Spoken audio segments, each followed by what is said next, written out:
So, we finally have an official announcement about Fire Emblem Engage's new weapon advantage system, and also the break mechanic.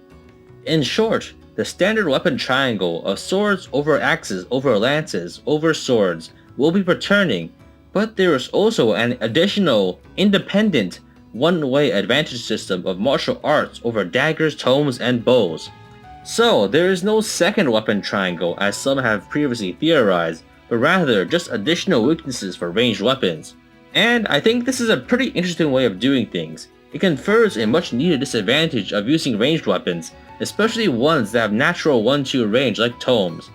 Normally these weapon types are just better, but now there are downsides to using them. I think this relatively simple system can succeed just because it is much more readable. There's also additional information about the break mechanic.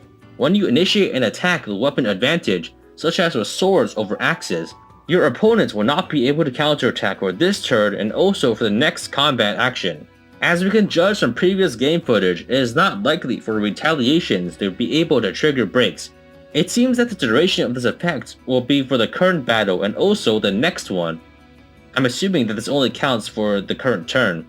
The Japanese Fire Emblem Twitter isn't super clear, but given that you can trigger a break on an archer from one range when they normally cannot counterattack anyway, I think there's sufficient reason to believe that this acts more like a stun effect, where your opponent cannot counterattack against one future attack from another character, as opposed to a wind sweep-like effect, where it only suppresses retaliations for the current combat. So this is obviously extremely powerful, but it's currently unclear as to whether or not this effect is guaranteed, based on chance, or on some other factors such as stats, skills, weapon rank, etc. I can imagine that certain weapon types will not allow you to trigger a break effect as a penalty, those weapons most likely being javelins or hand axes. And finally, though in the trailers we've seen the break effects multiple times, we've only ever seen it be applied by a player character against an enemy. It's currently unclear as to whether or not enemies will be able to inflict a break on player characters with any consistency, if at all. I theorize that it could be restricted to tougher enemies or maybe locked to higher difficulties, but there's currently no real evidence for anything in this regard as all gameplay footage doesn't really tell us anything.